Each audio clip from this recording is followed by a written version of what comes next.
Hello, LA. Hello, everyone. Welcome to not Primetime Gaming with Mr. BoomStick.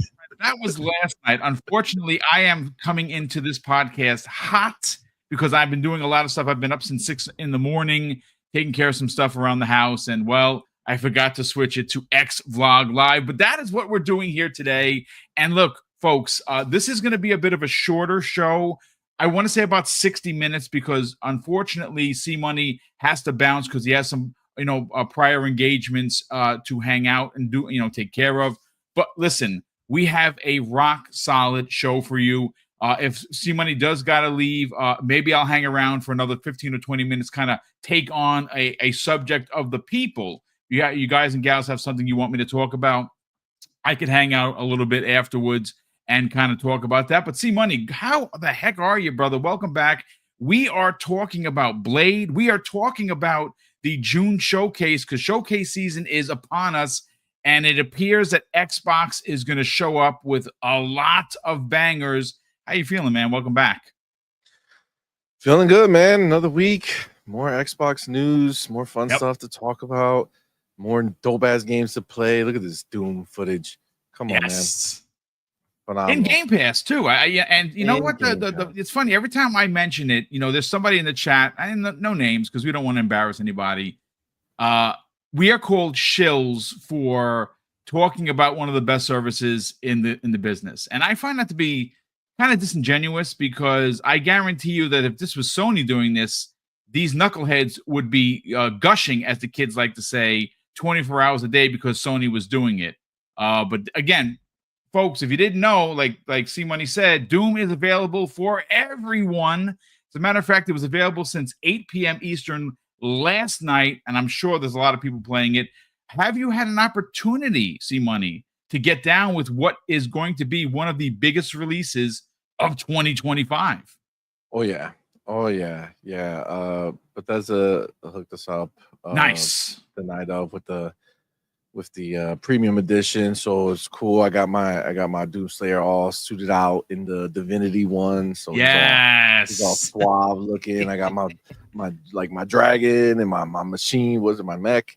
Oh man, everything's looking fine. Yeah, dude, they killed it with this one, dude. And they don't like what I like is that we saw a lot of pre-release footage, obviously, that showed you with the mech. It shows you with the the dragon flying. And they don't really waste, it's not like that's not something that you're going to do 10, 15 hours in. You know what I'm saying? Yep. It's relatively soon. So you kind of get to experience everything they've been showing you and then clean slate for all the stuff that you haven't seen. Yes. Which is dope. Everything really hit.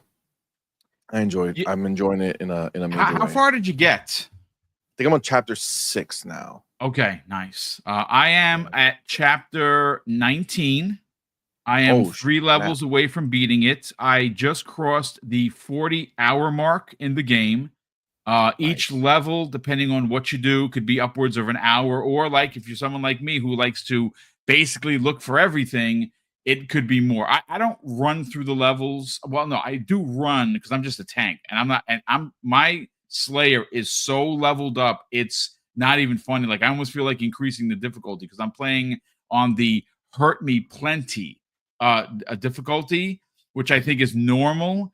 And I am just so OP'd. It's freaking crazy. It is just, but I'm having a blast with it. I have probably out of the 19 chapters, maybe about 6 of them 100% completed, and most of them are either 98 or 99, and that's because I didn't do the challenges. So that's going to be easy. I'm really just going to go find out what I have to do with a weapon, do the challenges, and boom, I'll get the 100% completed. And I want 100% complete the game from top to bottom.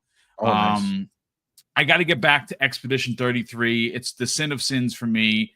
I know that I'm still in the water level, which is incredibly early. But, obviously we had the review Doom the Dark Ages, and the reviews come first. So I'm going to beat this, probably, mop up some achievements and then go back to Expedition 33. But listen, See, Money, we got to get right into why we are here, and that is some of the new information for Blade from Arkane. Now, we don't have like damning information, but what we do have is a tweet from a very good friend of the show, and that is Ecstasies, where Ecstasies talks about some new information. And again, folks, it's subtle, but I do have an additional breakdown of what to expect. And then, of course, we're going to segue that into whether we think Blade is going to be at this June's showcase. Because, folks, I'm here to tell you, Arkane has been keeping this incredibly close to the vest, and they haven't been saying much. So they've been working, and I'm sure that they're cooking, like the kids like to say. But this is what Ecstasies had to say. He says, bombshell, new Marvel's Blade information coming. We've investigated Arkane's devs' comments recently, and we have much more to discuss. And what he breaks down is there is going to be a big emphasis on NPCs with routines, meaning that non-playable characters are going to be doing their thing as if they're living in the game. I think that is amazing. We all know it does take place in Paris, a quarantine section of Paris, because obviously the vampires have taken over. Now, this is where it gets very interesting. They are honing their skills. I'm talking about Arkane in using stealth as a major aspect of the game. And I think that that is great because that is what Arkane does best. I mean, if you look back at some of their older games, their stealth in each one of the games was amazing, top notch for sure. But here's some interesting stuff. They're going to focus money, and they're going to want the player to explore, right? Now, I'm sure it's not going to be open world like GTA, but I'm sure that it's going to be open hub where there's going to be many places that you can find if you are someone that is inquisitive. Like me, I like going here, there, and everywhere. I never straight line a game. I find that to be incredibly boring. I like going and finding, things that are off the path. It's how I have always been as a gamer. It's why I loved like Zelda so much, because the more you explore, the more the game gave back to you, right? But this is where it gets interesting. There's going to be environmental storytelling, and the consequences that you make in the game are going to be incredibly radical to how the game plays out. I think that is awesome. So if you are a real a-hole, that's probably going to, I don't know what it's going to do for your ending of the story or how you, conduct yourself with other NPCs, but it's going to be a big deal. So let me just get your thoughts real quick, C-Money, on some of the information. Again, folks, it's sparse, but it's the best that we've gotten in a very long time since its Game Awards announcement a couple of years ago. And I'm going to be honest with you, I am a huge Blade fan, which is why my heart's broken that Marvel and the MCU has paused that project because of all the difficulty it is with the script and the director. I think Mahershala Ali would be an incredible Blade. I hope he's still up for the role. I would imagine that this game is going to be its own story, have nothing to do with the MCU Blade, but I am very, very interested, C-Money, to get your thoughts on the tidbits, if you will, of information from Ecstasies, but more importantly, your excitement for the game itself. So, well, I'm definitely super excited. I'm excited for everything that Xbox has cooking. I just know the level that they're operating at this point is crazy, and this is going to be no different. But I'm not like a huge, so I like Blade a lot. I like the original movies. I don't know the comic Blade at all. So like, it's just all I know is what I saw in Wesley Snipes. So you're a big fan of Wesley then? Wesley, yeah, for his movies, yeah, for Blade. So they were phenomenal. I think the first one I really loved, Trinity, for me was crazy. And then the second one was dope. So for me, I just enjoyed all of them. I'm not fact checking between the movie and the comic and what lines up and doesn't. That means nothing to me. I have no idea. So what it feels like is that they're going like to the comic for this one, right? Is that because I feel like the fact that there seems like they're applying their typical kind of Arkane, rap around. You're talking about like a like taking what they did with Dishonored and just making it better. Yeah, yeah, it sounds like Dishonored Blade, right? Like I feel like, I mean, frankly, Dishonored, what it was missing was an IP that people cared about, right? I mean, Dishonored is a dope game, right? But it never kind of really took off and got huge. And it's simply because it's a game called Dishonored. And, if you're not in the know, it doesn't necessarily, draw you in to go buy it, right? If you're not one of those people who's like following this stuff. So, what I think they're taking the opportunity to do, and this excites me because I do like, I really enjoyed Dishonored. The first one, the second one I didn't play too much. But the first one really had me hooked. And mostly because I feel like I hate when stories go on when they don't need to. And I always kind of felt like Dishonored 2 story was just like extra. Like the first story for me was enough. Not that they shouldn't have made another one, but it just didn't call me like that. But I feel like what they're going to do is essentially try to introduce the wider audience of people to the Arkane way. You know what I'm saying? Like to go ahead and say, hey, you love Blade? Great. Now check out our other games that are very similar in, nature, where you're going ahead and creeping around and finding these things. Like, so the one thing I don't know is how much does creeping around, stealth, how does that apply to Blade? Is he a stealthy kind of character? Like, I don't know. Like, I know when I saw Wolverine on the leaked footage that they had for the PlayStation version, and I saw him on a rope, on the phone line crawling, that didn't seem very Wolverine-like to me. Yeah, but Blade, it's not. He's basically know. a tank, and all he does is know how to go forward. That's pretty much it. Yeah, exactly. So that didn't line up. But I don't know Blade like that outside of, like I said, what I saw in the movies. So is he like a stealth? Like, is he gonna be? Is that like in his essence to be creeping around? He uses it. Yeah, well, I mean, he's obviously a vampire hunter. He stalks at night, and he does use the shadows to his advantage. If again, I'm a fan of the comic, and obviously, he's a bad MF. There's just no doubt about it. But he does, in fact, use stealth to his advantage, which is why the team up with Arkane, at least in my opinion, is a basically a match made in heaven. Now, what are they doing?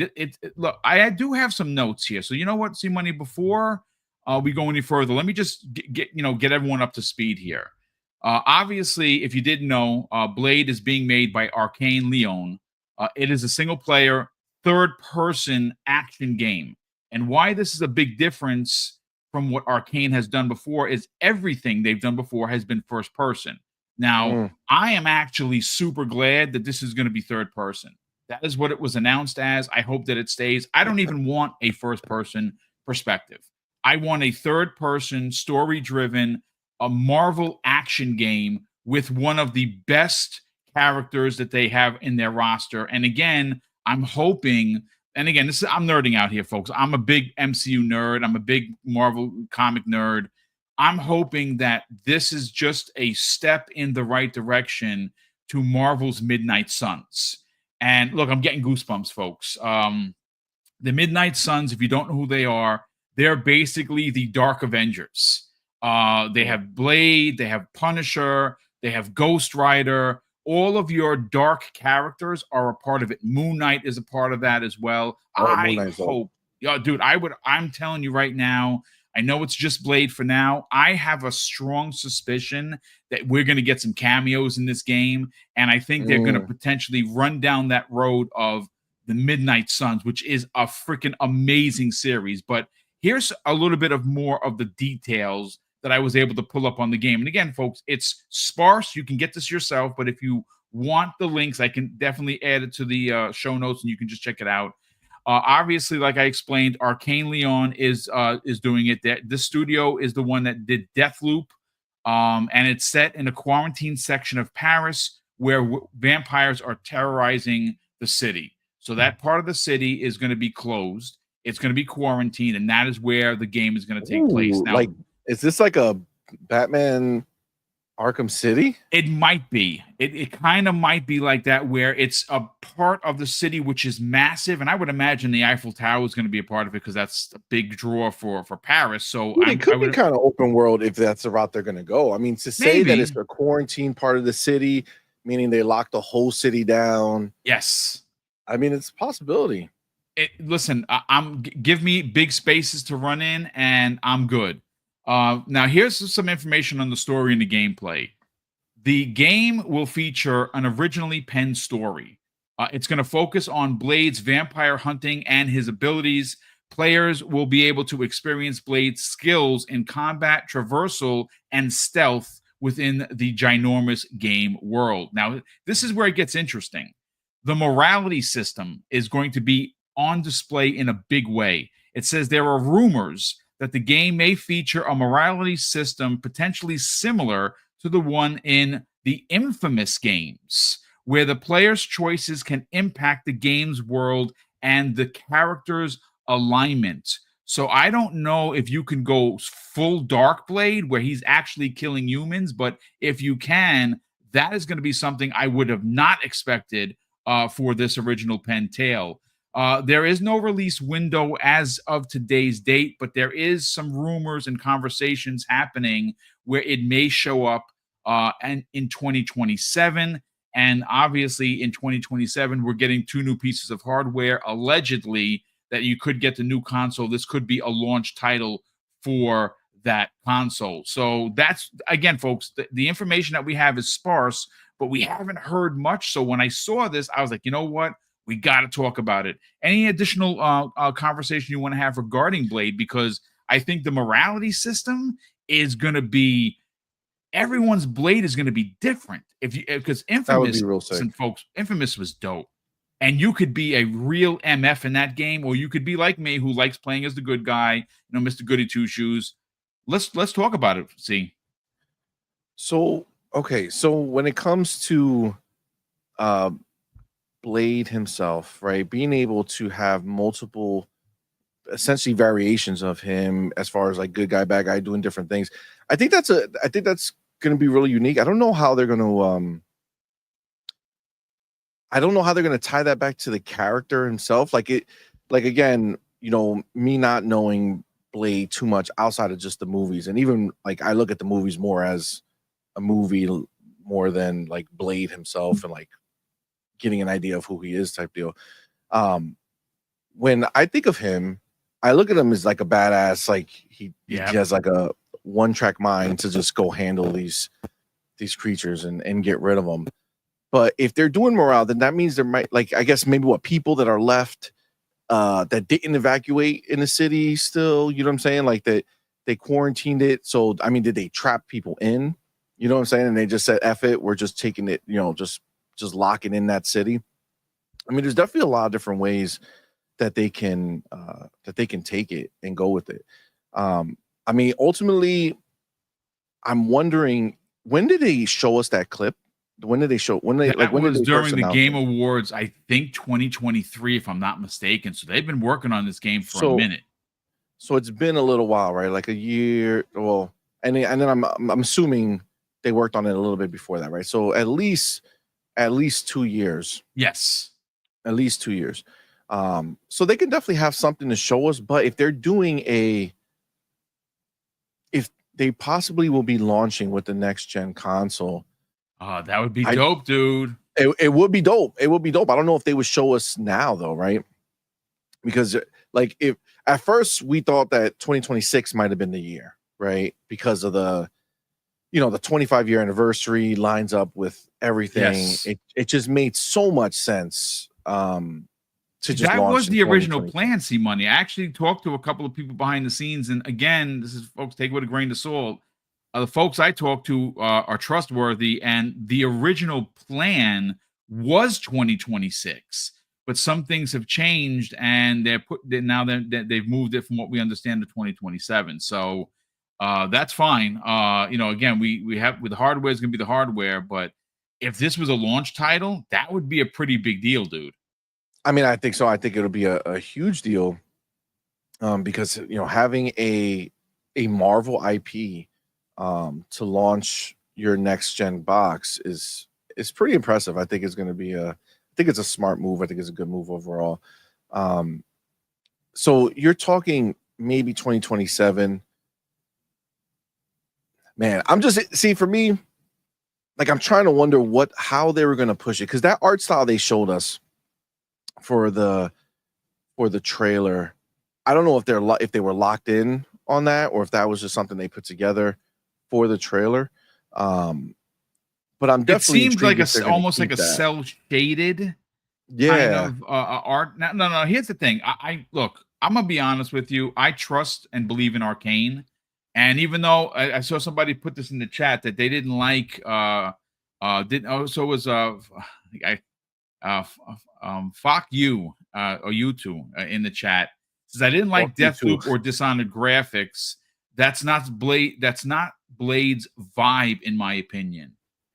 So I really liked Dishonored 1. I did not like Dishonored 2 at all. I put 10 hours, maybe a little bit more, maybe a little bit less, and it did not vibe for me for some reason. Loved the first one. I beat it twice.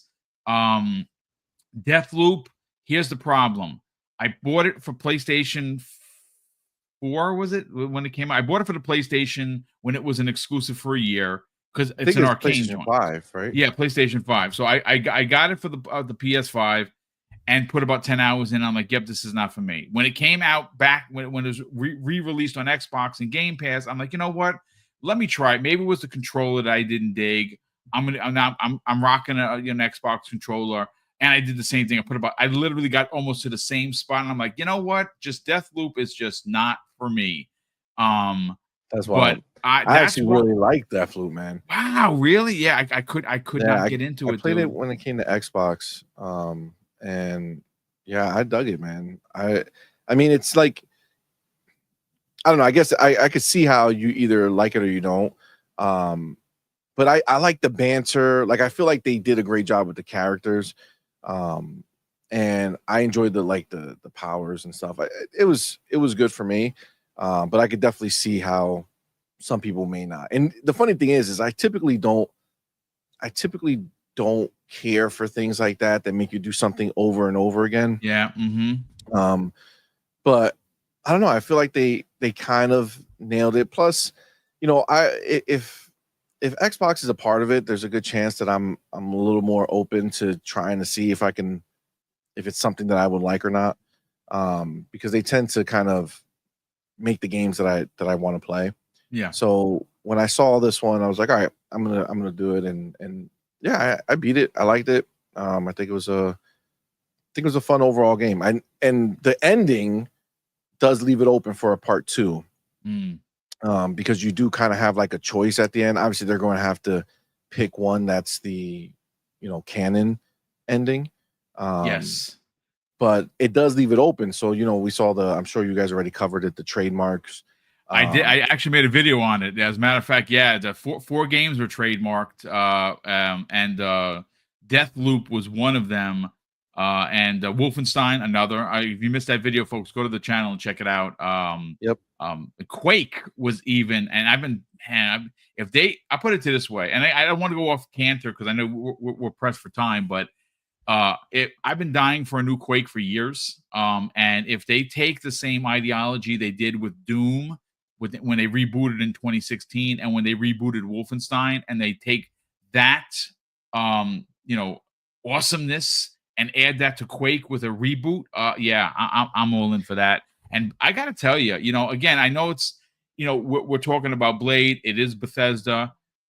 Boy, oh boy, have they been cooking. Like, oh yeah, we are so spoiled as gamers with Bethesda. Right. And I don't think everyone really takes a second to just marvel in the fact that is Xbox first party, man. Like, we got you got Oblivion. That was a freaking announcement on Twitter, right? That's how much shit they have to announce. And on top of that, on your screen right now, Game Pass Day and Date. This is a banger of all bangers. It's probably the best in the series, in my personal opinion, of the 3. And of course, now we keep hearing that there's going to be a potential Fallout 3 remake, remaster. And then we're hearing Blade. We're hearing all these trademarks. I mean, man, Bethesda is cooking. And you look back to the purchase now, and I think that they won. Like Xbox won by buying them. Well, Bethesda won because Bethesda was dying. Yeah, they were. They were dying. Look at them now. Just fucking like they're just strutting around with their cock out. You know what I'm saying? Like they don't care. They're like, I am good. I am good. Look at. Are you saying that they're Kickstand Dan? Is that what it is? That's what they are, bro. That's what they are. They are not messing around, dude. Like, look, like they're the fact that. So this is why I got hyped when I saw the trademark situation because, and I know trademarks are just trademarks, so they could just be, re-upping it or whatever. Just coincidental that it's happening right before the show and it's happening to be believe in coincidences, dude. Just like these are things that we know were being worked on. You know what I'm saying? Like Wolfenstein 3 was being worked on before they got the Indiana Jones deal, right? So like that game 100% can be ready to be shown if they've been working on it for a while and they're like, okay, hey, we're gonna announce it. Dishonored 3, that was on the leak. I don't know if it's a leak or if it was the court document, I don't remember, but Bethesda, we have Bethesda's entire roadmap. Yep. And for the most part, everything on that list has come true, but it's just been delayed a couple years because Xbox owns them now, so now they can cook and actually take their time and make things happen. So Dishonored 3 was on there. Just like Oblivion remake was on there, right? All that stuff, it was all on there, right? So, and then Quake, if you remember, I'm pretty sure it was the Starfield deep dive on the whiteboard. There was the word Quake was written on the corner of the whiteboard as they, kind of strolled past it, right? So that seems like that's been cooking, right? So the fact that, as much as it's Xbox, right? Bethesda still kind of operates as Bethesda within Xbox, right? So yes, they do. If you think about, they're dropping all of their big games early, right? Like they gave us Oblivion. That could have been a showcase announcement and shadow drop. And it would have brought down the house, dude. It would have, absolutely. But they didn't. Right? They didn't do that. They kept it. So in my mind, Bethesda is going to show up at this event with their own stuff, right? And when you take into consideration those 4, games or IPs that were trademark, you get this now new kind of sudden talk about Blade again. I could definitely see them having, minimum 1, but all the games can be, teased or shown at the event as the upcoming, right? Because for me, I feel there was this way I'm looking at this year for Xbox. Oh, dude, I feel like this showcase is going to be the showcase that kind of restocks us, right? So over the last few showcases, right, they've been focused on a lot on what we already knew to be coming, right? So like in that 2020 or 2021, like those 2 years, we had like these amazing showcases, and we are just now, this last year or two have been getting those games, right? So we've been kind of working towards getting those games out, and it's like, okay, like I think this is going to be the year where they restock us with stuff that's further out. You know what I'm saying? Like, I see what you're saying. So basically, the roadmap that we already have been privy to that goes into rest of 25, 26, and 27. This showcase could give us a hint of where some of those games are, and then maybe an even further look. And you know something? If they do that, that's going to be genius. Why I say that, C-Money, is because right now the only thing saving PlayStation is third party, and the majority third party developer is Xbox right now, right? Yep. They don't have a roadmap. They don't have one, and I don't think we're going to get one this year either. So getting a chance to see not looking good. No, it's not. So we may get updates to Perfect Dark, right? You might get a release date. You might get some additional information on, some of the other games. Blade is one of them. I actually think we may get, I'm not saying we're going to get a full-on gameplay trailer. I don't know how far along they are. Have they been in development for 1 year, 2 years, 3 years? We don't know for sure. But I just find it, see, again, I am very suspicious of timing of things. And I'm not a coincidence kind of guy, right? I just don't believe in that. I don't think that anything in business happens by accident. And what I'm referring to is all of these Bethesda leaks that have been happening in the last couple of weeks, C-Money. You got the trademark thing. You got Blade being talked about. This is on the cusp of a shadow drop of Oblivion and now Doom. I think they're going to show up there in a monster-sized way. Yeah, I agree. I feel like they got so much out. They're going to kind of restock the pipeline. You know what I'm saying? They're going to kind of give it, because again, if you think about 2020 and 2021, those are the games that we've been seeing now. You're talking 5 years. Some of these games are going to be 6 years before we see them fully released from the time that they were announced. So I mean, we're already at the point where we only have, and it's hard to say only, because if there's any ponies watching, that's going to hurt them deep inside, because we have like only 2 years left of a roadmap that we kind of know what's coming. And I think they want to kind of get back to like, hey, you have those 2 years, what's coming in the more immediate future, but look at a glance at what's coming next.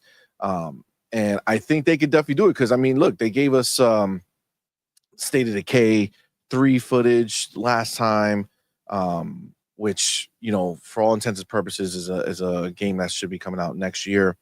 And Fable, which again is another game that's coming out next year, right? These are the big games, right? State of Decay 3 is a possible release next year. I mean, bro, they are exactly. They are cooking in a way that no one else can compete. No, not even close. Like it's not even a conversation. I mean, look, they already overtook PlayStation, right? As far as value, like how much money they make, right? So yes, it's already done, right? So the plan is already in full effect. This is only going to grow. Unfortunately, there's no stopping this.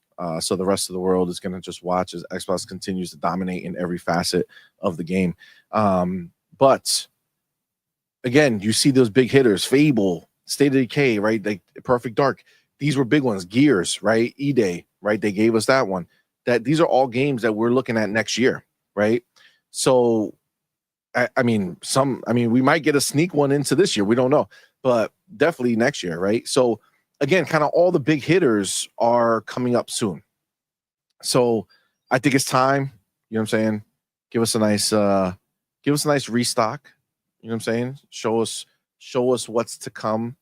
But ultimately, when it comes to Blade fitting into this picture, yeah, I mean, they can go ahead and possibly show it to us this year. Like, hey, that other time we showed you was just to let you know we were pumped. We want to let you know that we got Blade, right? So we put that together. Here's a better look at what we are thinking, or what we're making, right?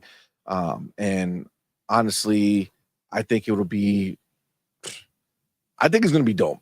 Like, I feel like we're at the time, like even still, like Towerborn, right? I'm not gonna BS you. Towerborn always looked cool to me, but I did not think in a million years that it would be at the level of the other games that are being made by Xbox, right? I just saw the cartoon style. I saw the type of game. Like the last time they did one was what, Battletoads or something like that. That was the last one of these types of games that they did. That was the last one. And I love that one, but a lot of people didn't like it. I did too, but it didn't get good reviews, right? Like it wasn't. So I didn't, I just didn't think that. I thought this one might have been like the dip again. And I would have been just in my mind, I'd be like, yeah, but this is a targeted type of game that's meant for that. But no, bro. No, I don't know if you've had any time in Towerborn, but that if Doom didn't come out and they didn't send it to us, I would have still been playing Towerborn. You know what I'm saying? Like I would have put still been about an playing hour into it. I Oh put my about an dude, hour in. I love that shit, bro.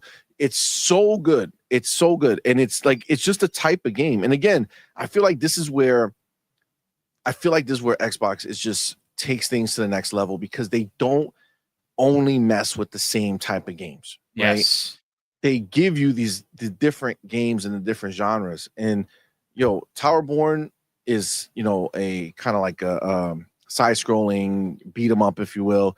But there's, different combos, there's different, literally different paths that you could take. So you have different powers and different types of things that you use.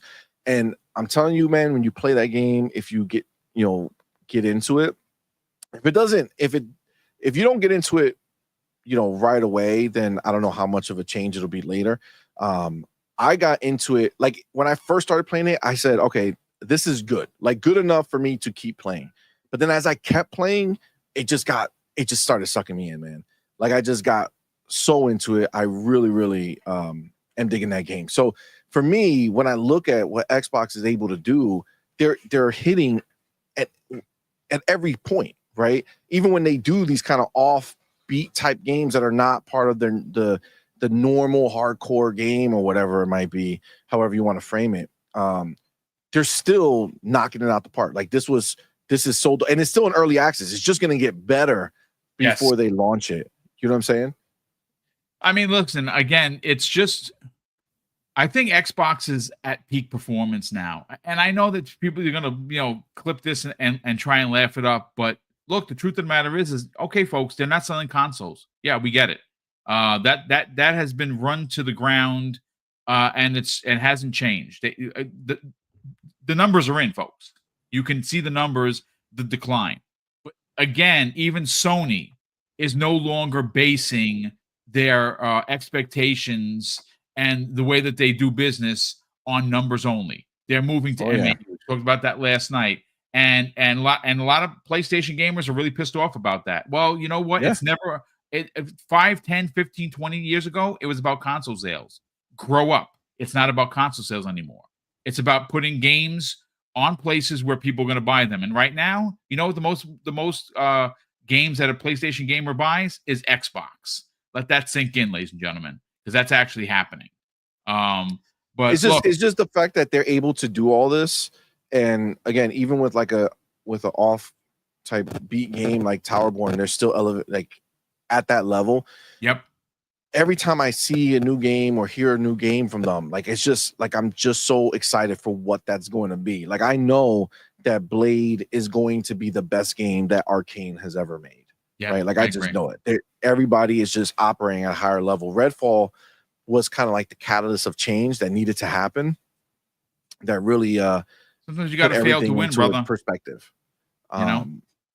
Absolutely. And even that game now is where it should be, right? They didn't leave it to die. They got it to where they promised, and it's a phenomenal game. So, I'm looking forward to everything they have going, and I think the fact that Blade is going to be another Marvel. This is going to be, hold on, Blade will be their first Marvel game. Their first Marvel game, yeah. Mm-hmm. All right, so obviously it's not going to be like a the fact that it's third person is good. It's going to have stealth, so I don't know how heavy that's going to play into it. We're going to, people like us, we would enjoy it and love it.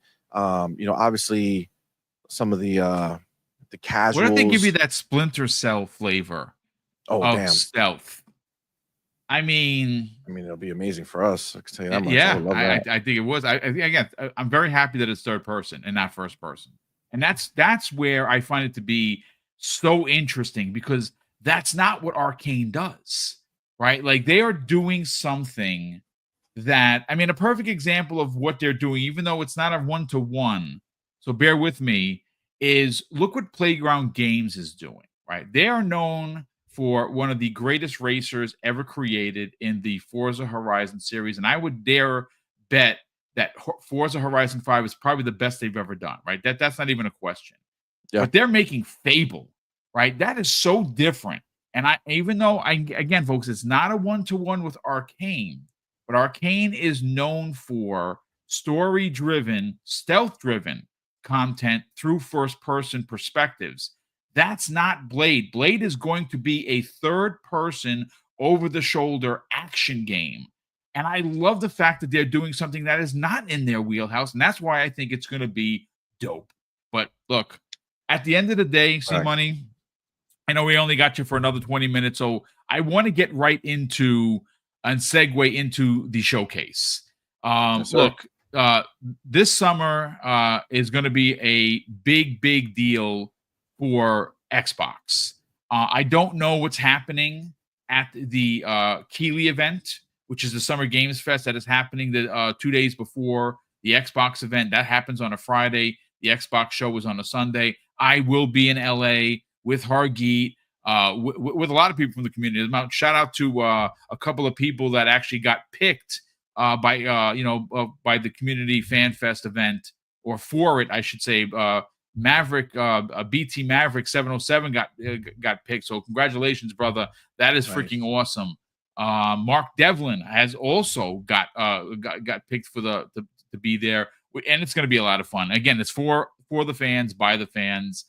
But I gotta tell you, C-Money, the expectations that I have for this June are even higher than last year's, before I actually was ass in seat watching everything transpire. And the reason why that is this. Xbox has had, in my opinion, a string of amazing years of content, but nothing like they've delivered so far in 2025. Like, you go back to 2023, you had Starfield, and I don't care. You're never going to paint a picture for me that you say Starfield's a bad game. If you think so, then that's your problem. But I think Starfield is freaking brilliant. You also had the new Motorsport and a ton of other games. Again, you did have a game come out, like you mentioned it, Redfall. Not the greatest of games. Okay, sure. If you didn't like it, I hear you. I put over 80 hours into it, and I rolled 3 characters. I really liked it. Was it? It's much better now too. So. Yeah, it's even better now with the last update. But it doesn't take away from the fact that that game kind of killed the studio. Okay, so that was sad to see that happen. 24 last year, banger of a year. 2025, even more, and we're only at the 5-month mark. See, that is what's crazy. We're at the 5-month mark of 25. It's already the best gaming year of like the past years. There you go. In 5 months, bro. With that said, here we are rolling into the June event, which is happening on the 8th. And look, I've talked about this publicly. Every time I've talked to someone about the show, even though I get nothing, and I literally mean I have not one scoop I could offer you outside of the fact that they're saying, at least the people that I've talked to, this is going to be a bigger show than last year.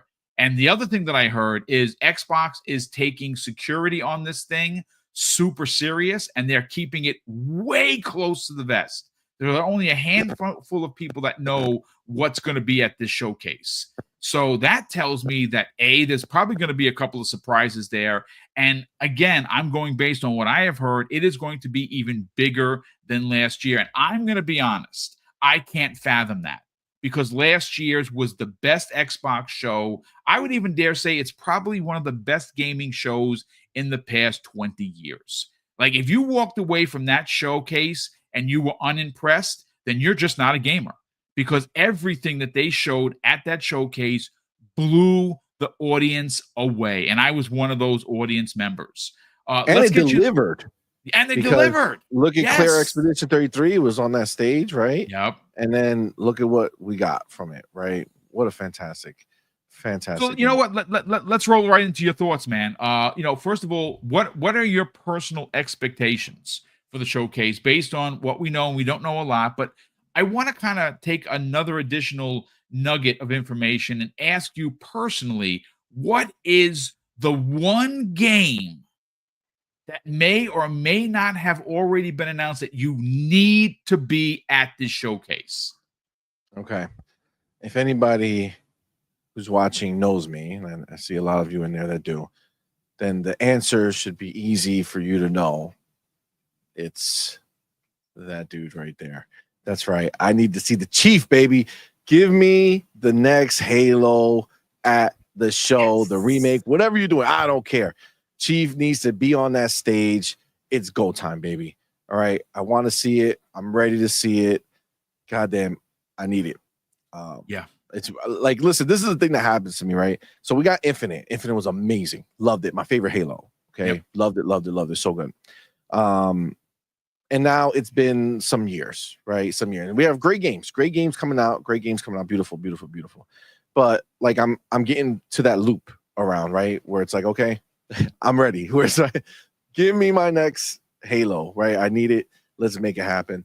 So yes, I'm hopeful that Halo is there. I really, really want to see it.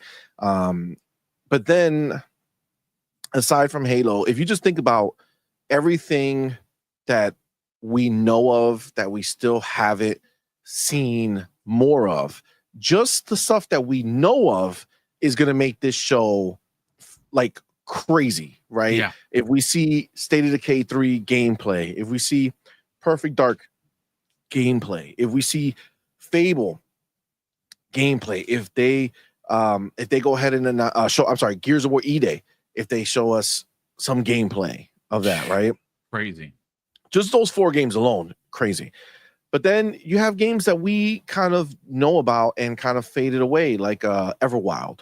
Right? Contraband is another one. Contraband. Both games shown sign of life recently, right? Yep. We haven't heard anything from Everwild until right at the end of the last year when they put out a tweet and they said until 2025, right?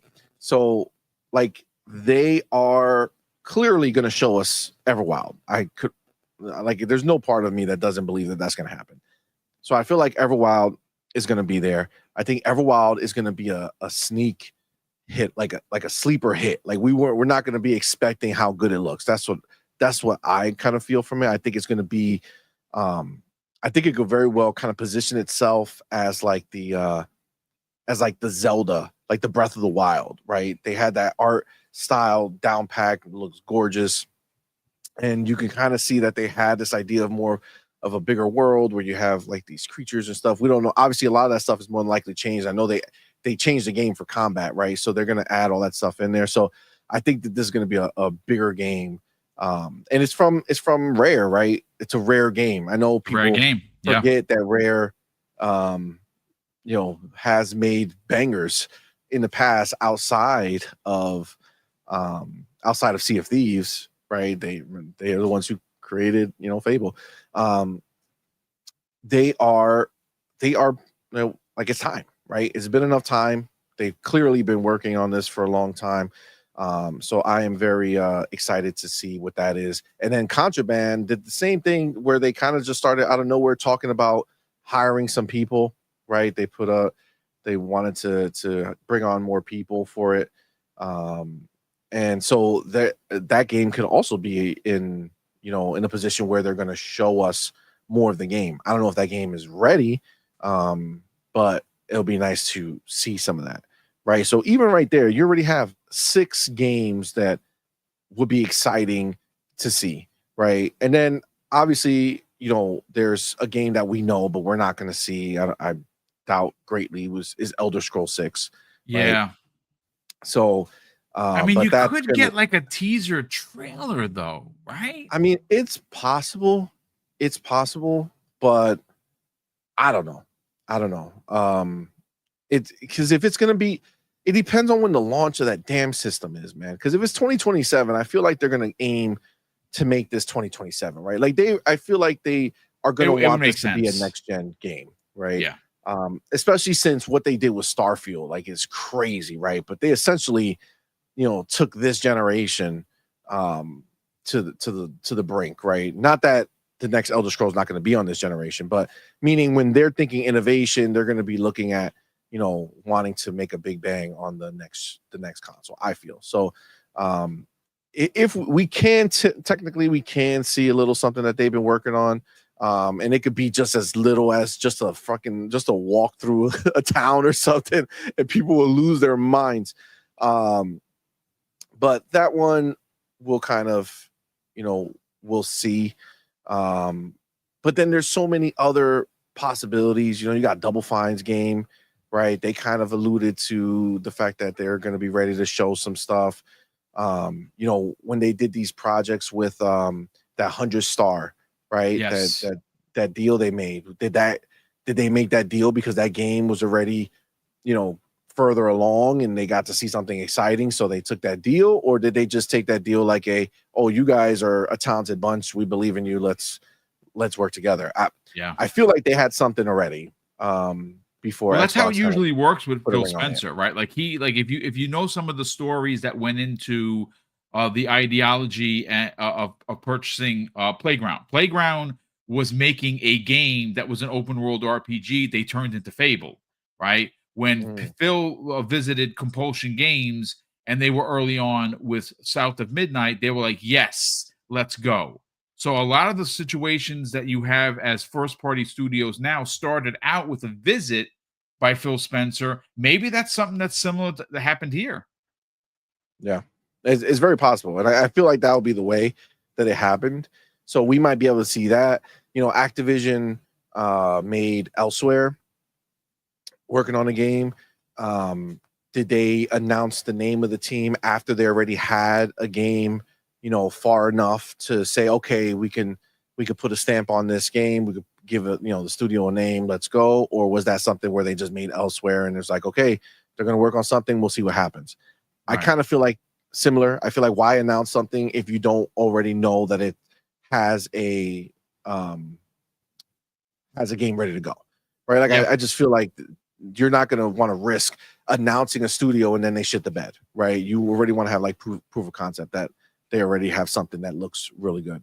So I could definitely see something like that being shown. We know that Elder Scrolls Online, ZeniMax Online, though, that team has been working on a new AAA experience, probably an MMO, but you know, maybe they've been working on that Starfield MMO. Yep, imagine the that. Starfield Online.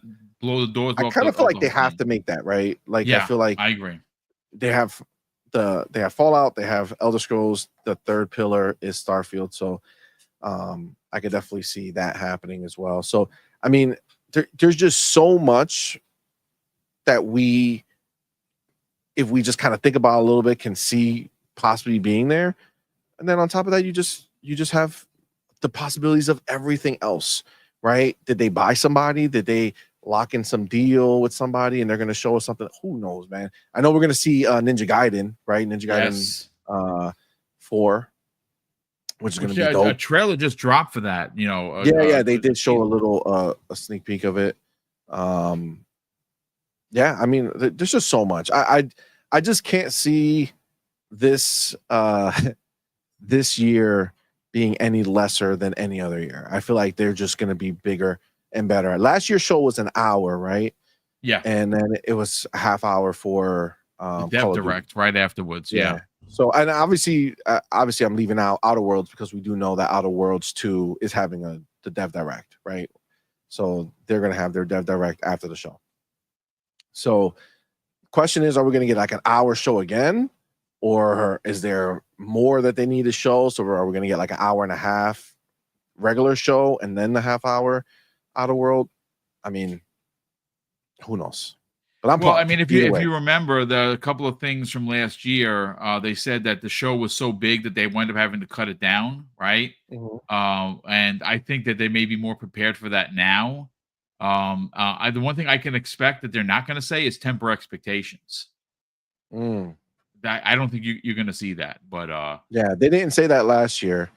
So that's kind of like the thing that people like, once you start seeing like a lot of rumors start circulating, if you don't see them come out and be like, hey, slow it down, guys. Give me a second, see money. I gotta just step away for a second. Yeah, no worries.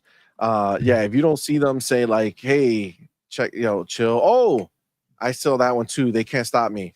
Clockwork Revolution. I don't even know how I missed them, bro.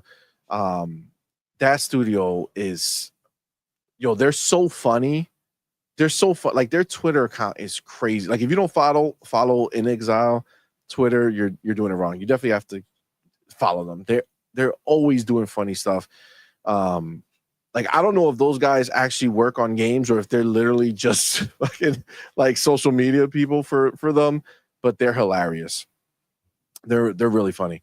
And Clockwork Revolution, I think, is gonna be a banger. I don't know if any of you guys played Wasteland 3, but that's the last game that they worked on. And I was not a Wasteland fan at all.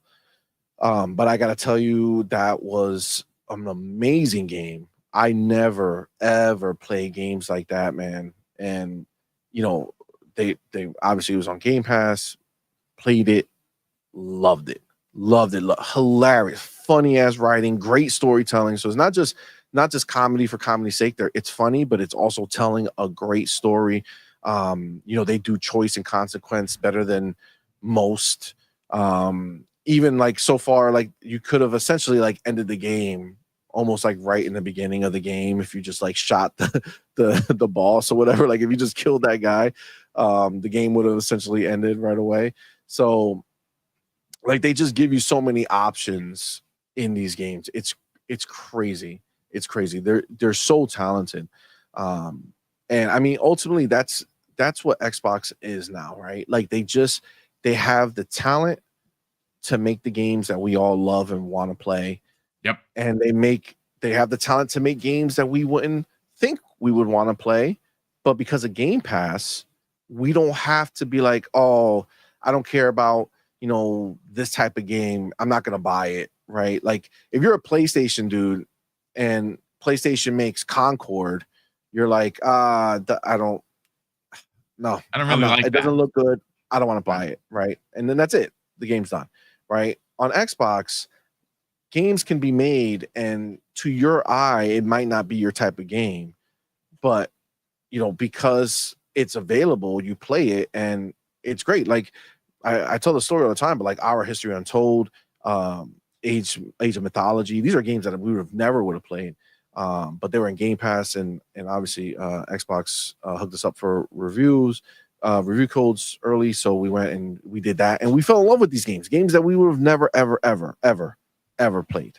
I wouldn't even have downloaded it, to be honest with you, on Game Pass. Like I would just be like, I'm probably not gonna like it, but I would have been wrong because we love those games, right? So this is the stuff that is the beauty of it, man. We just get to experience what we want to experience with the options that they give us. It's just crazy. It's crazy. Well, that's the one thing about Xbox game studios that you have to appreciate is that they're not pigeonholed into making one particular type of game because they have so many studios, and that's why I think that this June, which is happening in a couple of weeks, folks. So you would imagine that the next couple of weeks we're going to be talking about this. Every panel we're going to try and get everyone's thoughts, theories, predictions. We're going to do a prediction panel here and on some of the other bigger shows because I have a lot of thoughts on what I expect there.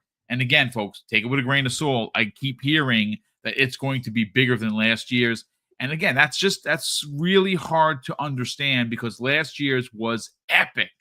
And again, the show should run about an hour, maybe a little bit more. Maybe they up the ante a bit, add a game or three, and it's a 75-minute show, and then you get a half an hour dev direct. I think that's a good amount of time. And you get a continuation of the roadmap of what we know and some of the things that we don't know. So C Money picked Halo, and you know what? I got to mirror his thoughts because I think it's time. Now look, I don't expect that we're going to get a new Halo in the form of I've never seen before. He's fighting new enemies. It's a rebooted Master Chief. I don't actually think that's what's going to happen. We keep hearing the rumor, and again, folks, it's a rumor that they are remaking Combat Evolved and rebooting the series. Now, what does that exactly mean? Well, Combat Evolved is going to be Combat Evolved, but I think they what happens after Combat Evolved maybe is where they reboot the series. Now, do people want that? I honestly don't know. I tell you what I do want. As much as I love, and I have not been back to it in a very long time, Halo multiplayer, and I have days and days and days in it. Loved every second of it. But I'm addicted to Call of Duty, so I'll get back to Halo at some point. But honestly, what I need from Halo, and I think a lot of people will agree with me here, and see money, I think you're one of them, is I want a story-based Halo. I'm sorry. I just want a Master Chief story, whether it's Combat Evolved redone in Unreal Engine 5 or it's a new tale for Chief in a rebooted fashion. I don't care. I want something story-based. I want a single player experience with Master Chief. I think it's been way too long since since Infinite, which at this point is 5 years ago, right? Agreed. It's time for new. Boom, real quick. I don't want to. I know you're rocking, but I do have to bounce. Yeah, no sweat, brother. Listen, sell the brand. I'll hang around with the chat a little bit longer. We'll go over the super chats. We'll get some other thoughts and theories from there. But brother, sell the brand. Where can people tune into On Point for Gamers?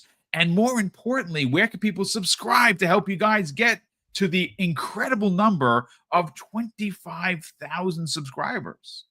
Yes, I did.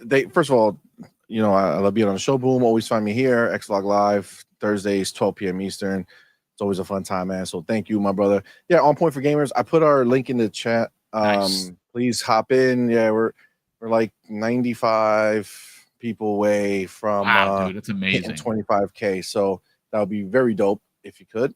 And yeah, we do like 3 shows a week. We have a bunch of shows. Tonight is our show, On Point, the On Point Gaming Podcast. Myself, Doodle, is going to be a fun night. We have a lot to talk about. Ponies are not going to be happy that their entire narrative has just been destroyed by their own people. It's a beautiful thing. It's a beautiful thing. but I did put the link in the chat, guys. Love y'all. Thank y'all so much. Boom. Appreciate y'all. Hopefully, I'll see you guys tonight. Yes. Enjoy, brother. Be safe, man. We'll talk soon. So, ladies and gentlemen, I'm not going anywhere. I'm going to hang out with you folks for a little while. We got a bunch of gifted memberships. We're going to, of course, thank the donors. We'll go and get into some of the super chats. But, I'm going to throw a question to the chat. Let this simmer while we get through the super chats. And I'll try and answer as many questions as I can. What do you, chat, want to see? What is the one game that you personally, as an Xbox fan, needs to be at this show, whether it be an update to Fable or Everwild, or do you want a Forza Horizon 6 in Japan like I do? I'm going to let that simmer a little bit, and I'm going to catch up with the super chats and the channel member chat. So the first one of the day comes the way of Demon Time Reezy. Reezy, I see you there, brother, and I'm sure C Money's listening. It says, "Good morning, Boom and Guy on the right. Sorry for all of the olives and mustard jokes. Don't be sorry. That's funny." He says, "I know how much you love them. C Money definitely has no mustard heart." Yeah, I could definitely attest to him not being a mustard heart, but I can attest that secretly he might be and have a mustard fetish. I know he's laughing wherever he is right now. Shout out to C Money. Do UK Now, the Broke Boy Insider, has done it again, ladies and gentlemen. He has gifted 1 Double Barrel Gaming membership. Will, thank you so much for the generosity, as you've done more times than I can even count. We also have a gifted membership from Be Nice. So Be Nice, thank you once again for the support. Mrs. Boom and I truly appreciate it. He also has donated a $5 super chat. So Be Nice goes on to say, "Saw another podcast say Xbox blew their load. June is going to show games we know about. I'm like you crazy. Xbox got clips." So here's the thing. I don't know which podcast it is, and you know what? I'm again, everyone's entitled to their opinion. I think that Xbox has so many studios. To suggest that last year's showcase was the end all for them, I think it's sad. I think it's a misjudgment, in my opinion. Listen, what do I know? I literally, and I've been kind of scratching around trying to find some information, because I won't leak stuff that I know is going to hurt a team or get me in trouble. Like, I won't do that, because I don't need someone's sub that bad. We do it the old fashioned grind, and when we get to 20K, we get there. Like, we're literally 74 subs away from 16K today. I mean, when we get there is when we're going to get there. But I've been asking, and I have pretty good sources, and what I've been told is absolutely nothing. Like, I have no idea what this showcase is gonna bring. Nothing at all. And that's because I was told that they're keeping it super close to the vest, which says to me that they have some massive surprises up their sleeves. We have Michael Guzman. Michael, well, thanks so much. He gifted 2 subs the other day. He has gifted a third. So thank you so much for the generosity, Michael. We definitely appreciate that. And we also have a super chat here from Do UK Now, the Broke Boy Insider. Will has dropped a very generous $5 super chat. He says, I want to see an Xbox game that does not have the PlayStation logo on it on release. Then maybe shut these PlayStation fanboys up about all games going to day and date on PlayStation. So I listen, I can tell that you, like many Xbox gamers will, that you're frustrated with the fact that Xbox is finally cooking. And instead of Xbox gamers, like diehard gamers like us, reveling in the exclusivity of a game that we know that a PlayStation gamer is not going to be able to play unless they either play it on their rigs, buy an Xbox, or play one of the many places you can play with this is an Xbox. I'm there. I was there 18 months ago, where I could not in my mind even fathom that you would see Gears, Forza, or Halo on a PlayStation. I just think it's still weird, to be honest with you. Like Forza doing incredibly well. And look, I know a lot of people like Gran Turismo, but here's the thing. Gran Turismo on its best day couldn't even hold Forza Horizon's beer. I'm sorry. If you get mad at that, that's just the facts. Gran Turismo has not been great in years. Is it okay? Is it good? Yes. Is it Horizon 5 good? No, I'm sorry, not on its best day. So that's why it's selling so well, because Sony themselves don't have an arcade racer. Gears of War Reloaded. You know, I know a lot of PlayStation fans ran a victory lap by saying, aha, you know, Xbox, you know, one of their bigs are on the PlayStation. And you know what's crazy? It's probably going to sell really well on PlayStation because it's an over-the-shoulder, adult-themed type of game, and Sony isn't giving them those types of games, right? So they have to look to Xbox to get that experience. And it's probably going to sell super well on PlayStation. It's weird. A lot of people don't like it.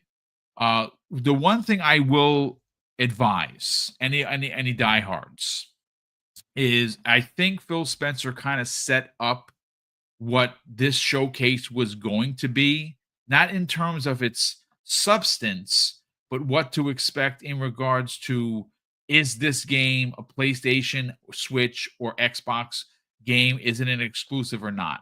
When he had all those back-to-back interviews, he literally said that we're not going to play games, and if a game is coming out for said console, it's going to be, you're going to see the logo of said company. Meaning that, let's say, for instance, they show Forza Horizon 6. Now, that's the thing that's interesting. If Forza Horizon 6 shows up, which I believe it's going to be, and I pray to the gaming gods, ladies and gentlemen, that it's in Japan, because that's where they need to go. I don't think that gets a logo for PlayStation, because they just got Forza Horizon 5s, and I don't think that they're going to be ready to launch that on PlayStation. But again, what do I know? I'm not a developer. I have a strong suspicion that a lot of the games that we see are going to have, you know, the end logo played on Game Pass day one, and it's going to have logos of what platforms it's going to be on. And I know that's going to piss off a lot of people, but look, we can't, you know, get away from the fact that Xbox is going full third party. Does that mean Xbox is dead? No. In fact, that means Xbox is very alive. Sony wishes they had this problem, because right now, as we talked about last night, because of the tariffs, they are millions upon millions short of where they need to be, and they're going to wind up, you know, taking, you know, the losses and throwing that on to consumers. As a matter of fact, it's Detective Seeds, which I know a lot of people doesn't like, and that's fine if you don't like the guy. posted early this morning that if you did not already buy a PlayStation 5 Pro, you better now. That kind of tells me that this thing is going to go up to $850. And if it does, it's no one's going to buy it, because at that point you just buy a PC. I hope that answers your question. And I get it, Xbox fans. We've been waiting for bangers, right? And we have a lot of them. I got news for you. If you take what Xbox is doing, or what they have been doing the last couple of years, and I'll go all the way back to 23. Like, if you took 2023, 24, and what we've done so far, well, what they've done, I'm not part of the team, what they've done so far in 2025, and you take the console selling ideology, right? Just take these 3 years and overlap 18, 19, and 20, when Sony was hitting with their first party. I think that you have a shoulder to shoulder console sale, a situation with PlayStation 5 versus like the last, go back to when this generation started. If Xbox would have started with these games in consecutive years, Sony may not have that kind of lead, right? But that's not what happened. And unfortunately, I really think the canary in the coal mine was the Activision purchase. When they borrowed, and I'm not being facetious, folks, when they used $70 billion of Microsoft's money to get ABK for future investment in what they're doing with, gas games and mobile and everything, that's when the money people got involved. And the money people are not about losing money. And unfortunately, this is the product. So, again, I'm still a diehard Xbox fan, for a lot of reasons. I know that Jez Corden did a opinion piece, which we kind of broke down the other day on Tuesday's Xbox Factor podcast, which I disagreed with him 100%. I don't think Xbox is just a Game Pass machine at all, because there are so many features on it that I personally like that PlayStation doesn't. And on top of that, the PlayStation 5 controller, even though I like the DualSense, I don't like those two sticks in the middle. I think that's whack. I like the Xbox controller for a lot of reasons. We have here Roshan Impenger drops a generous $5 super chat and says, "A solo boom is a boom, still a show. That's worth it." Brother, that's very kind of you. Like I said, I don't like shortchanging you. I know that it's been not really complaints. I know people wish that we were doing the 2 hours, and I'm gonna listen, folks. I'm transparent with you. My back is, some days are really bad, and you'll never know it because I don't complain about it. And sitting in this chair for more than 90 minutes, it's a lot for my back. My back is surgically put back together. And like I said, if I showed you a picture, I look like Wolverine, folks. No joke. Except I'm not invincible or have claws. So 90 minutes, anything more than that, it starts to be a bit of an issue. So that's why I have 5 shows a week, so we can give you, 7, 8, sometimes 9 hours of content in those 5 days. And, again, I appreciate everyone just coming in and hanging out with us here. We also have Do UK Now, the Broke Boy Insider, who drops an additional, very generous $5 super chat. He says, "Honestly, I don't mind sending games to PlayStation. Just tired of the PlayStation fanboys saying everything will be a day and date. I think that they will have to be a time period." You know what? I think that is something that is probably in the conversation. Like Gears of War E-Day, is that day and date on PlayStation? I don't know. I think there's going to be some games that are going to have a timed exclusive. Now, I don't know the reason for it, because again, Xbox consoles, they're not selling, but people are playing on cloud, and they're playing via the TV. They're also playing on PC. As a matter of fact, during their financials, Microsoft revealed that there was a 45% uptick on year to year for PC Game Pass. That's a lot. That's almost half. So they're getting their money from other places. And of course, PlayStation is lined up at the door to get Xbox games. And we've seen it more times than not, where at least 5 of the top 10 selling games on PlayStation or PlayStation Network are Xbox games. That's pretty freaking crazy. But let me just go to the chat now and let's see.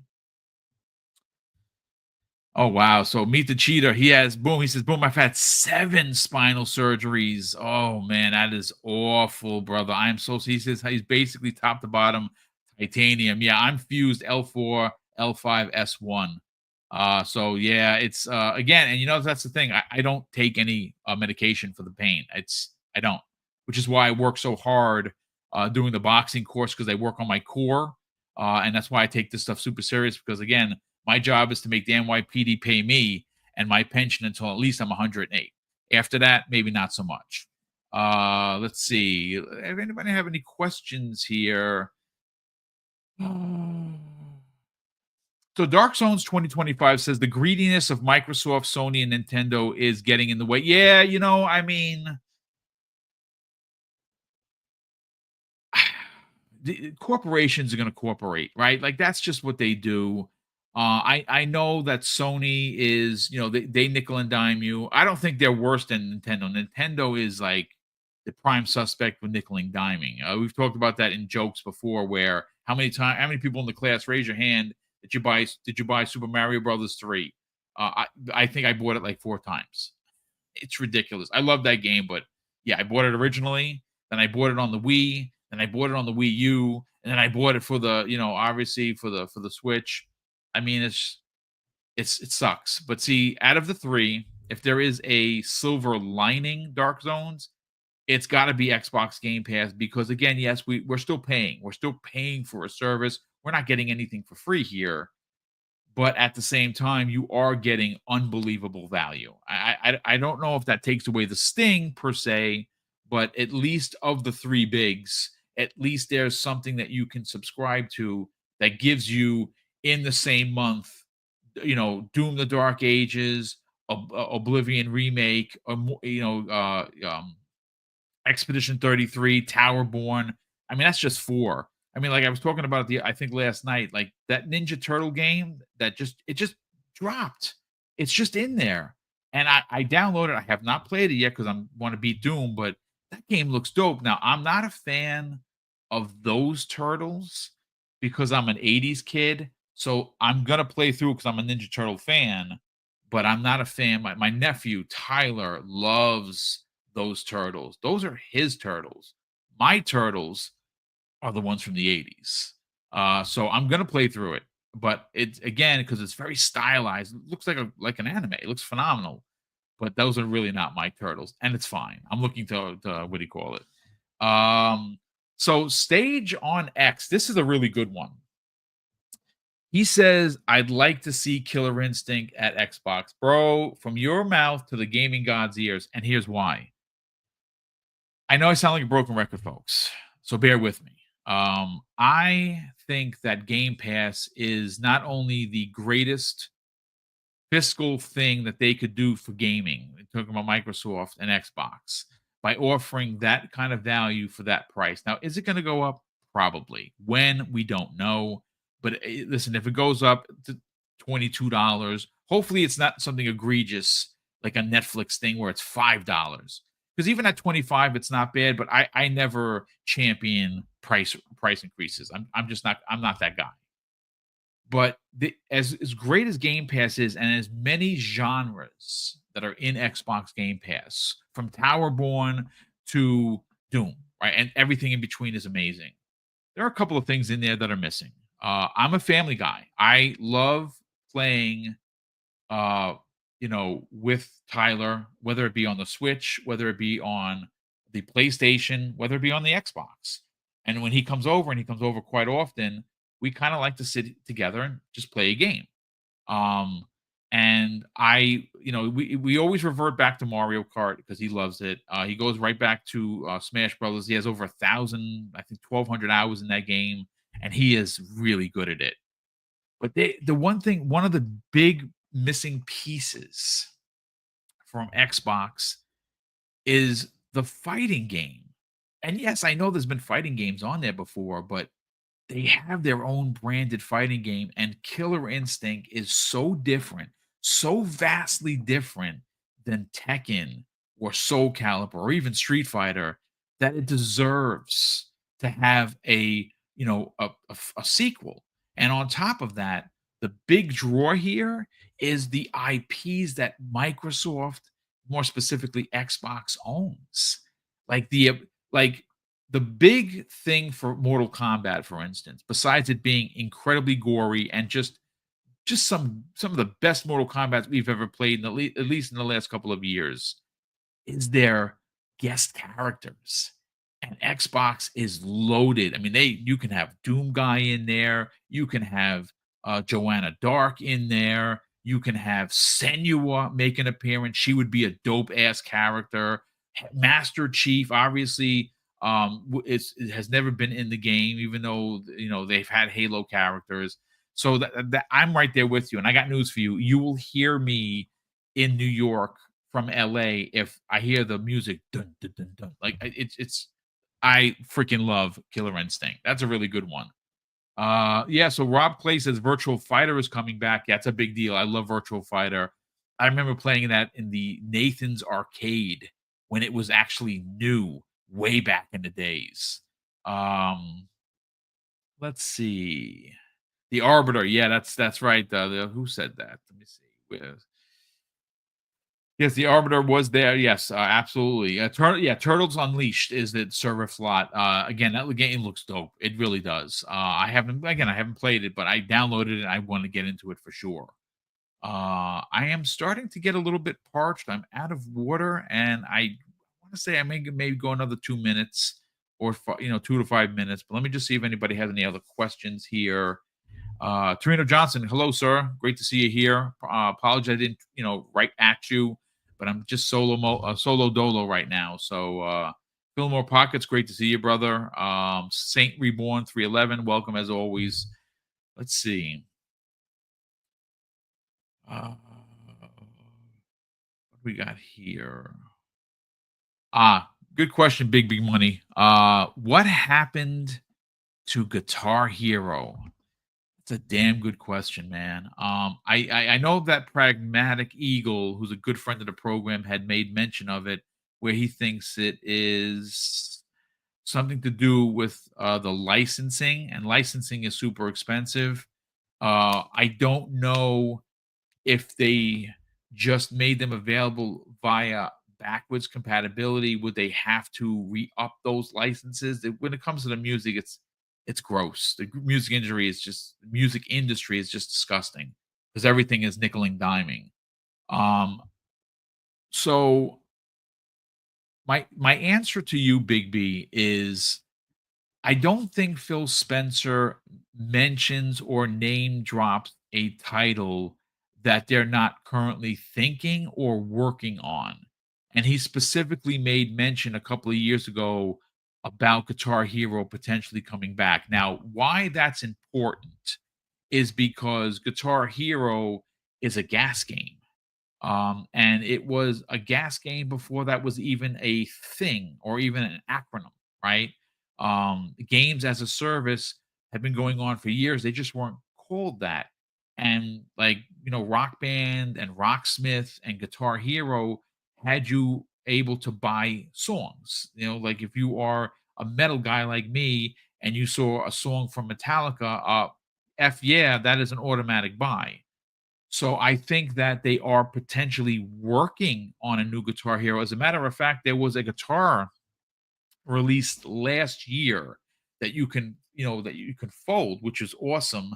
I bought it. Obviously, I didn't have anything to use it on, which is why I thought that we were going to get some Guitar Hero news. We didn't last year, but that's a really good one, Big B. I think that we could see something because, again, if you the market has changed in a way where they can't just depend on a game being purchased or played, right? What they want is a game to have legs after its release. And a game like Guitar Hero that would release where? Xbox, PlayStation, Switch 2, PC. And it's a game that we don't have any right now. Of course, there's the Dance Dance Revolution and the other one, but that's not the same. I don't know if they're going to bring back like what they did with Rock Band with drums and a bass and a guitar and a mic. I don't know. That's a lot. Those peripherals, at least now, especially with the tariffs, would be ridiculous. But I can see a Guitar Hero where it's the guitar, and maybe at some point they move towards getting a whole band together. I don't know, but I don't think Phil Spencer makes mention of it if they weren't thinking about bringing it back. At least that's my thoughts. And before anyone, I could have sworn I saw someone say it, and if not, maybe it's my imaginations because the hopium in me says that the 3 or 4 banjo bros that might be in the chat. Look, folks, I'm gonna tell you this right now. I'm an emotional kind of a guy. I get excited. I don't get really down very often because I kind of walk to my own drum, and I just like being happy-go-lucky. So I'm very rarely sad, and unless it means it's something like when there's layoffs or stuff, that actually bothers me because I feel very lucky to be retired, and there is a guaranteed paycheck, and I didn't win that. I earned it. But when someone loses a job, like we talked about to open up last night's show, it's sad, man. And this world is unforgiving. It really is. So it bothers me to see people suffer. I'm sorry. I'm like a nerd like that. But um the you know what? I'm just rambling at this point. I forgot even what I was gonna say. But look, at the end of the day, I want to catch up on one or two super chats that popped in here. I want to thank everyone for hanging out additional, 15, 20 minutes. Hopefully you had fun because this was great. Oh, I'm sorry. I got it. Banjo Kazooie. Yes. Okay. So here's the thing, folks. I know Banjo is and may be like not even on your top 10 of characters. And I hear you. I get it. I absolutely get it. I'm a rare guy. I've been a rare guy since the N64 days. I loved Donkey Kong on the N64. I liked Diddy Kong Racing, which was freaking awesome. But Banjo Kazooie had two epic releases on Nintendo. They had a third one, Nuts and Bolts. I'll put it this way. It's not terrible, but it's not the banjo that I want. I again I played it. I didn't even beat it. I probably got about halfway through. I'm so desperate to see Banjo Kazooie make his triumphant return. I don't care if it's a multiplat. I don't care if it is a remake of the original. Like take the original blueprint and just give it a modern controls, give it modern graphics, make his fur look real, make Kazooie's feathers look, like feathers. Give me that realistic looking version of Banjo Kazooie and just make the original. You don't even have to reinvent the wheel. And if that is somehow like you hear the music, like Microsoft is pretty good like that. Like they'll play the music, maybe a golden puzzle piece pops on the screen and spins or something. I'm going to lose my shit. And that's going to be recorded live. So you're going to hear me wherever you are in the world because, yes, I'm a nerd. And yes, I want a new Banjo Kazooie. But we catch up on super chats here and then we'll get everyone out of here. We have another one from Do UK Now, the Broke Boy Insider. Well, that is crazy generous of you, my brother. Thank you so much for the support. He says, do you think that they will announce some full game releases at the showcase since they don't have to concern themselves with GTA 6? The answer is absolutely. And I believe it is going to be In Exile's game. I really think that's what's going to take its place. I think that was being held off for a while, and we'll see. I think this is again speculation, folks. Complete speculation here. I think you're going to get at least 4 additional games announced for the second half of 25. One of which is a guarantee, and that is the sequel to Black Ops 2, which there is being called Black Ops 7. That's a guarantee. October, November. I think one of the other announcements, because it's a big IP that a lot of people really love, you're going to get a release trailer and date for Fallout 3 Remastered. Right? That's your second one. The other two, I'm not sure. Could it be something like Contraband? Maybe. I don't think it's going to be any of the really big ones that we already know about. I don't think so. But who knows? But I think that they announced 4 games to round off the remainder of the year. Those 2 games, again, for me, it's going to be Fallout Remastered. It's going to be the next Black Ops, and I really do think the game from In Exile is going to be one of those games. What that 4th game is, again, this is me just speculating, folks. I don't know what it could be. I don't think it's going to be Forza Horizon 6 showing up as, oh, it's what a surprise. Here's Forza. No, I think Forza is next year. We will certainly see. Thank you so much for the generosity, Will. We also have King Webb. Salute to you, kind sir. Great to see you here, King. And thank you so much for the generous $2 super chat. And he says this after King Webb. He says, we need Blur and studio acquisition announcements. That's interesting. So thanks to Florian Muller, who has been at the tip of spear when it comes to anything ABK related. Like, he covered it in such a great way, had him on the show a couple of times. Apparently there is still a small fight with ABK. It's not fully out of the woods, even though he believes that it's a done deal. So I don't know if it gets done before the showcase, but I this would be a good time to make an announcement that they've potentially added Eidos Montreal and Crystal Dynamics, and I say those 2 specifically because they're working on 2 of their major first party IPs in Perfect Dark and Fable.